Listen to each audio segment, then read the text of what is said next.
It's time to check your money with your friendly neighborhood advisor. Mike Jennings is a wealth advisor with Brackens Financial Solutions Network, LLC, and a registered representative of LPL Financial, member SIPC. The first question I have for you, my dear Michael, is did you get up on time this morning? I uh I didn't. I usually don't. So that wasn't a big surprise. Okay, well, I mean, you do know that we turned our clocks back, and so you're here now, but it is daylight, the end of daylight savings time, the beginning of Eastern time. I mean, the beginning or return to standard time. Just want to There make we sure go. There we you go. did that. You did that, right? So whatever it is, you still slept through it, didn't you? Whether it was an hour forward, hour back, I'm still in the Okay. bed. All right, what's going on?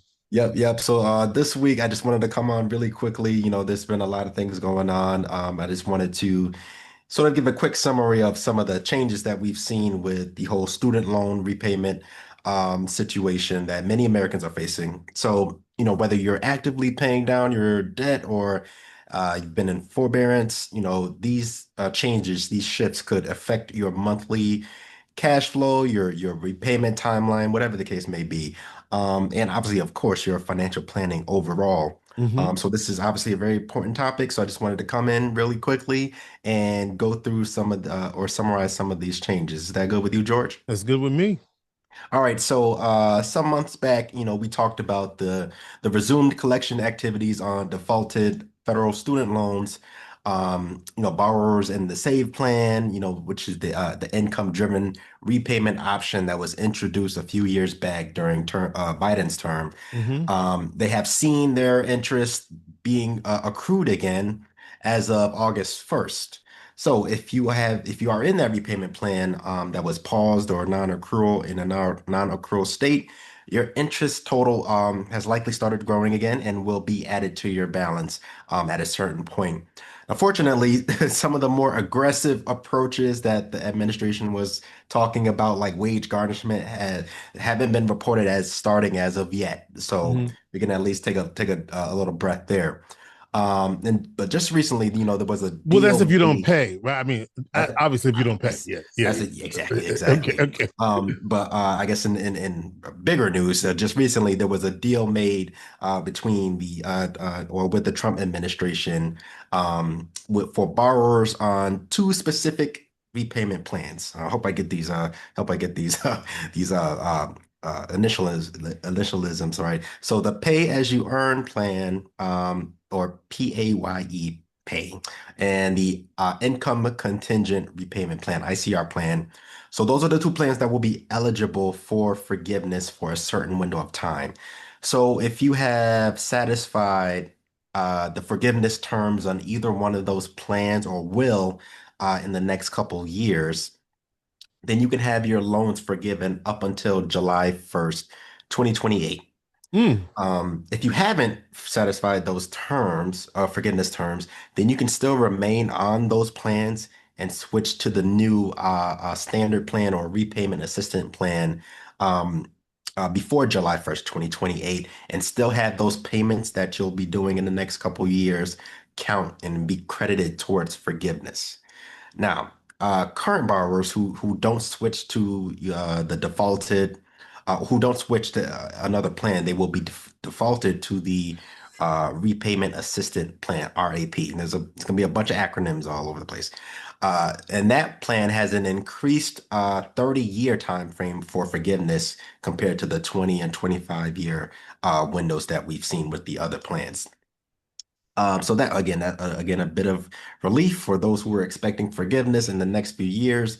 But it definitely should be noted that borrowers should keep records of the payments that they have made, just to make sure they don't lose any qualifying months, just to make sure that nobody in the future can come back and say, "Hey, you didn't make the payments and everything." This is a very convoluted process going on. Taking all the repayment plans and chopping them down to two because of of course, the one big beautiful bill. So it'll definitely be a little messy for a lot of people.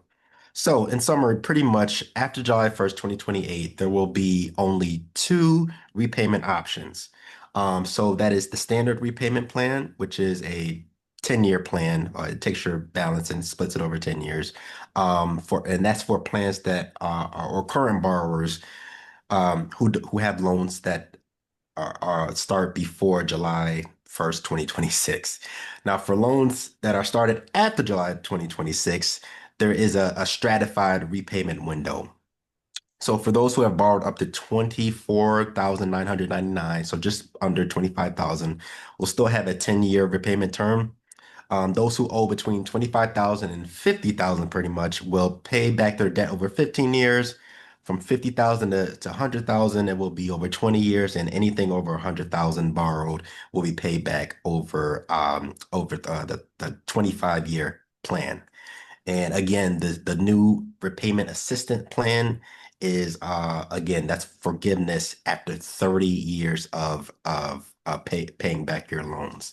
So still a much longer time than some of the earlier plans, but if that's what you're hoping for, forgiveness, then that's the rules of the game you have to play by. So how does this relate to the listeners out there? How does it, how can it affect your financial planning, right? So of course, your monthly cash flow, if your payment goes up, you have less to put towards other things, the other things that you're saving for, your emergency savings, your mortgage, your retirement, everything. So you have to budget accordingly. Interest and balance growth. So obviously, as interest resumes, your balance may grow to even bigger than what it is now, and you have to make payments on that bigger balance, which means more cost over time, right? Just like, if you pay the minimum on your credit card, you have to pay more over time because of Right. interest. Same deal here.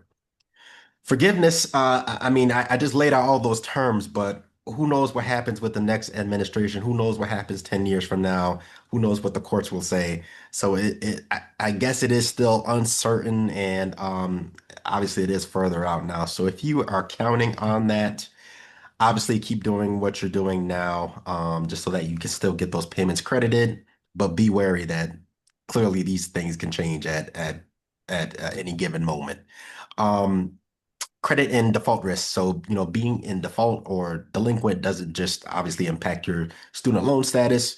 It affects your credit score. We talked about that a lot with some of our conversations around credit and credit cards and things like that. New borrowing decisions, right? So for students and parents who are, still coming up on students starting at college and needing these loans to get to afford school, you have to think about this little window that we have here in the next couple years, and also even after that. So again, these things can change.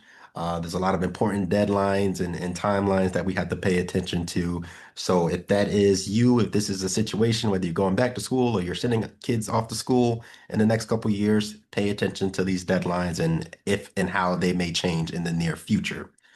Also, another big thing is taxes. So student loan forgiveness, except under certain programs like the public service loan forgiveness program, is generally taxable. Forgiveness is seen as taxable income. So that could be a major tax bomb for people that are not expecting that, the people that didn't know that So to be a you're fact. if you got your loan forgiven, then Right. let's say it was 60,000, then hmm you have to include that as income. That will be income in the year that it is forgiven. So forgiveness, quote unquote, isn't necessarily forgiveness. It just So means, basically, you're going to be taxed on the forgiveness. yep. So Wow. if you make 20,000 a year and that's your taxable income in 2038 and you get your loans forgiven in 2038, you're 60,000, then that means in 2038 you have $80,000 or up to $80,000 Of income. of income. Yep. It's stratified, but a large portion of that can Was that be. always the case, or is that what the case is now? Yes, again, for most sort of loan forgiveness things, consider think of it similar to like use a loan consolidation, right? Right. It's you're taking money from somewhere and you're putting it towards something. So with loan forgiveness for things outside of those specific like PSLF, think of it as money taken from income to Right. pay for that, the federal government income, right? So a big thing to pay attention to. And that could basically just put you in the same spot in a different place. Right. Instead of owing student loans, you now might own tax that you can't pay back and have to be on the repayment Right. And now you for got a that. problem with the IRS. Exactly.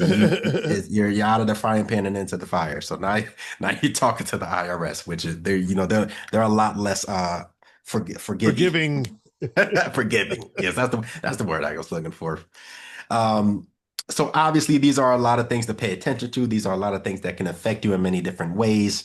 So of course, if you are if this concerns you, if you are worried about this, if this affects you or someone that you care about, give your friendly neighborhood advisor a call at 315-748-5540. Again, that's 315-748-5540, or give me a quick call or send me a quick note at michael.jennings@brackensfsn.com. Mike Jennings is a wealth advisor with Brackens Financial Solutions Network, LLC, and a registered representative of LPL Financial, member SIPC. He is your friendly neighborhood advisor.